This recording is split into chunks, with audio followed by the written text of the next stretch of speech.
Hello दोस्तों, आपका स्वागत है हमारे यूट्यूब चैनल अजमेर साड़ीज़ में। आज हम आपके लिए फैंसी साड़ी का एकदम ज़बरदस्त कलेक्शन लेकर आए। ये देखिए, ये जिमी चू सिल्क कपड़े के ऊपर साड़ी आएगा और फुल साड़ी में ऐसा एम्ब्रॉयडरी वर्क के साथ साथ इसमें डायमंड वर्क का भी काम आएगा इसमें, ठीक है। बहुत ही खूबसूरत साड़ी है। आपको साड़ी का डिज़ाइन दिखा देता हूं खोल के। ये देखिए, इस टाइप का साड़ी का डिज़ाइन आएगा।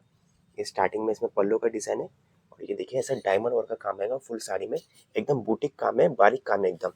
और ये देखिए, ये सिरोज के डायमंड का काम आएगा इसमें, एक जैसा फुल साड़ी में आखिरी तक, ठीक है। ये देखिए पल्लू का डिजाइन इसमें। और जिम्मीचू कपड़ा है, सिल्क कपड़ा है, एकदम मुलायम और सॉफ्ट कपड़े ये, ठीक है। और ये देखिए इस टाइप का सा डिजाइन आएगा फुल साड़ी में। आप सिंगल पीस भी घर बैठे ऑर्डर कर सकते हैं। ऑर्डर करने के लिए आपको सिर्फ कमेंट बॉक्स में कमेंट करना है, ठीक है।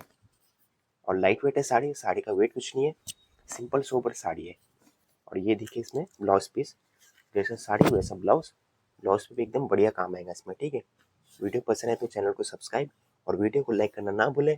मिलते हैं फिर नेक्स्ट वीडियो में।